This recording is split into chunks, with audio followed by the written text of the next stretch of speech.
الحمد للہ والصلاة والسلام علی رسول اللہ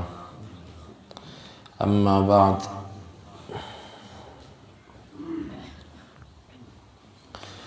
باب ذکر الجن و ثوابہم و عقابہم، یہ باب ہے جنوں کے ذکر کے بارے میں اور ان کے ثواب اور ان کی سزا کے بارے میں، لقولہ اللہ تعالیٰ کے اس فرمان کی وجہ سے یا معشر الجن والانس الم یأتکم رسل منکم یقصون علیکم آیاتی، ہے جنوں اور انسانوں کی جماعت، کیا تمہارے پاس تم میں سے رسول نہیں آئے وہ تم پر میری آیات کو پڑھتے ہوں۔ بخسا سورہ جن میں یہ کلمہ استعمال ہوا جس کا معنی ہے نقصا، نقص، کمی، اور مجاہد کہتے ہیں وَجَعَلُوا بَيْنَهُ وَبَيْنَ الْجِنَّةِ نَسَبًا، انہوں نے اللہ اور جنوں کے درمیان رشتہ داری کو ثابت کیا۔ کفار قریش یعنی قریش کے کافروں نے، الملائکۃ بنات اللہ، وہ کہتے تھے فرشتے اللہ کی بیٹیاں ہیں، وَأُمَّهَاتُهُمْ بنات سراوات الجن، اور ان کی مائیں فرشتوں کی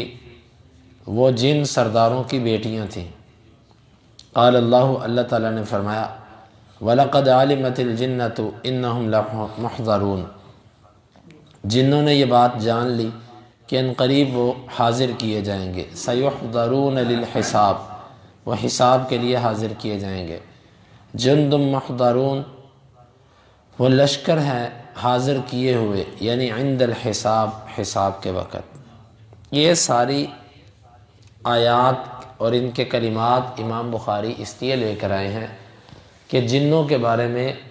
یہ کلمات قرآن مجید میں ذکر ہوئے۔ یہ باب قائم کیا ہے کہ جس طرح انسانوں کا حساب و کتاب ہے، ان کو اللہ تعالیٰ جزا اور سزا دے گا، اسی طرح اللہ تعالیٰ نے جنات کے لیے بھی جزا اور سزا اور حساب و کتاب رکھا ہے۔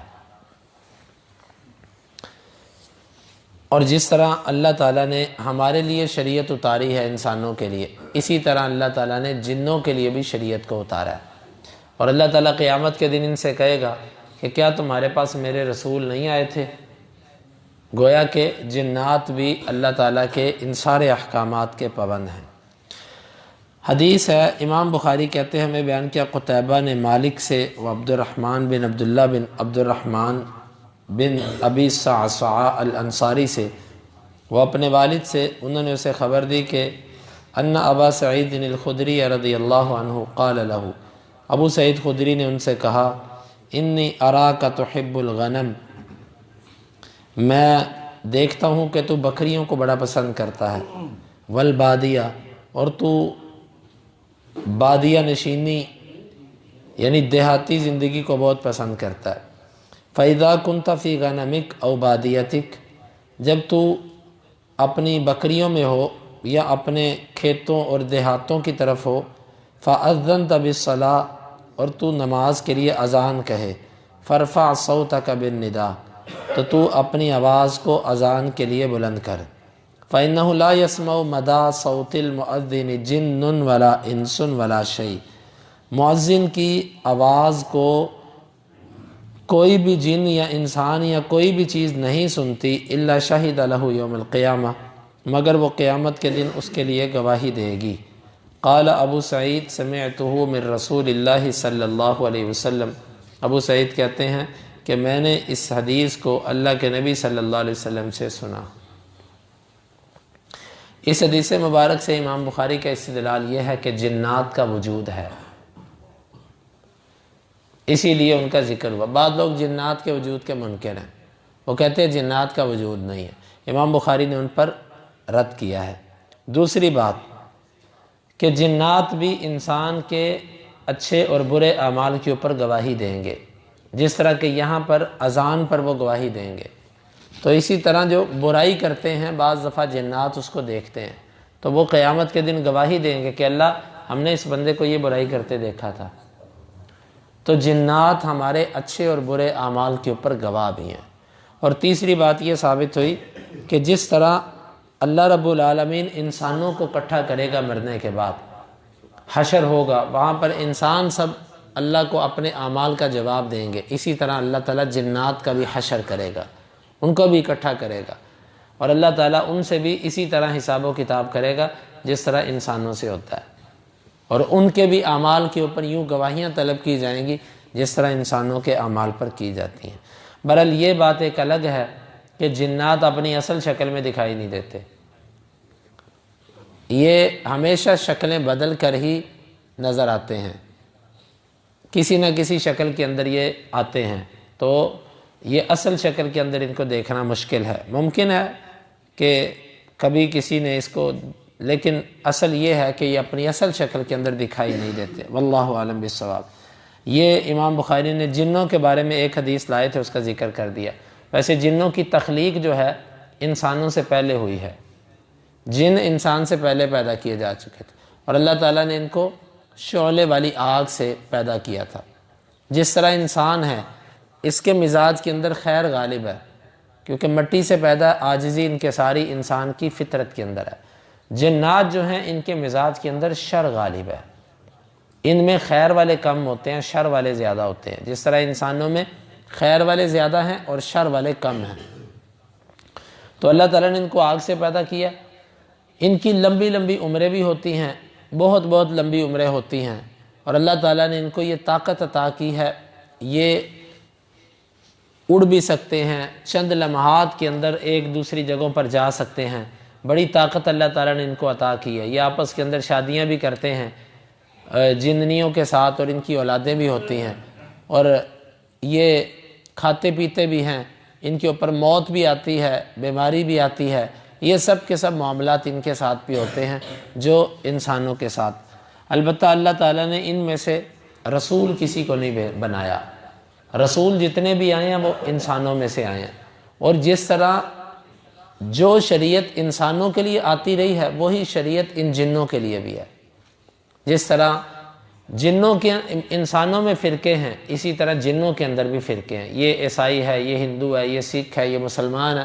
اسی طرح ان کے اندر بھی فرقے ہیں۔ تو بہرحال اللہ تعالیٰ نے ان کو بڑی طاقت اور قوت دے رکھی ہے۔ سلیمان علیہ السلام نے اللہ کے حکم سے ان سب کو اپنے تابع کیا تھا، اس کے بعد پھر یہ کسی نبی نے ان کو تابع نہیں کیا۔ ہمارے نبی صلی اللہ علیہ وسلم نے بھی ایک دفعہ پکڑا، پھر یہ کہہ کے چھوڑ دیا کہ سلیمان علیہ السلام نے دعا کی تھی اس لیے میں ان کو چھوڑتا ہوں، لہذا ان کو قید کرنا، ان کو بوتلوں میں بند کرنا، ان کو اپنا بنا لینا،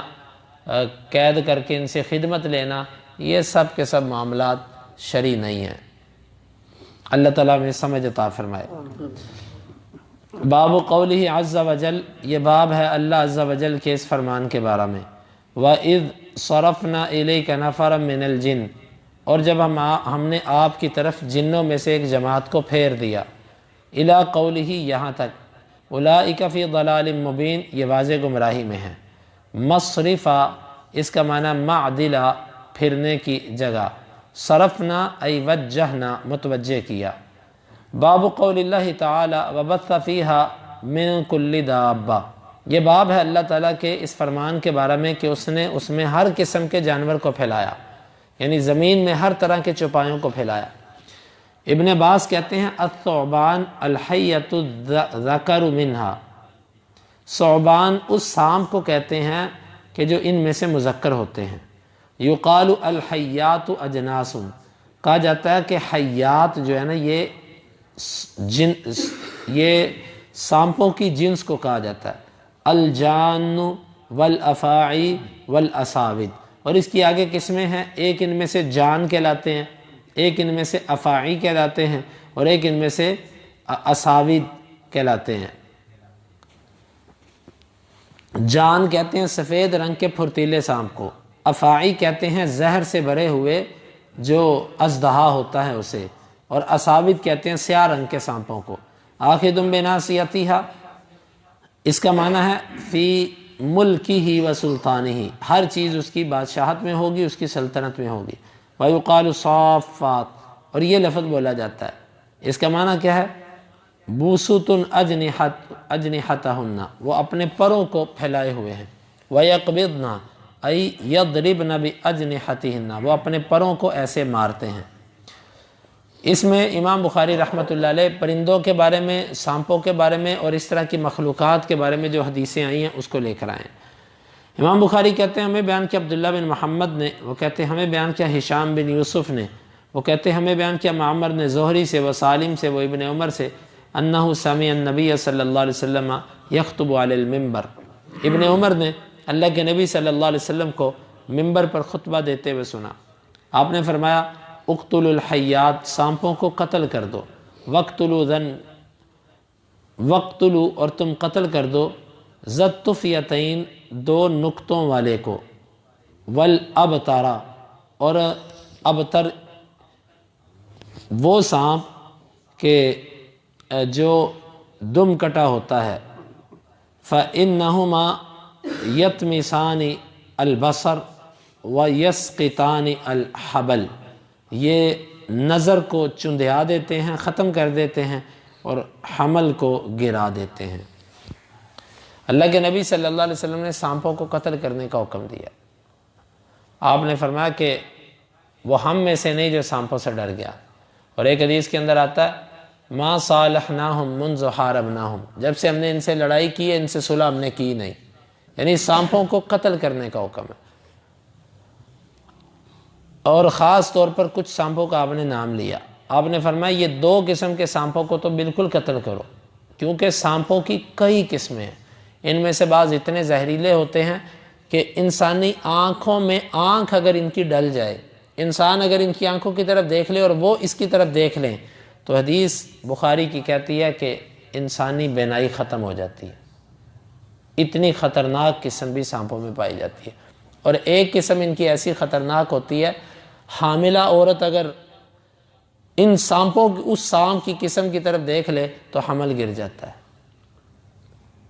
اتنی خطرناک قسم بھی ہے۔ اب یہ دیکھیں یہ اللہ کی طرف سے ہے، کیا یہ شعاؤں کا سسٹم ہے، کیسے اس کی آنکھوں کے اثرات کیسے دوسرے بندے میں منتقل ہوتے ہیں،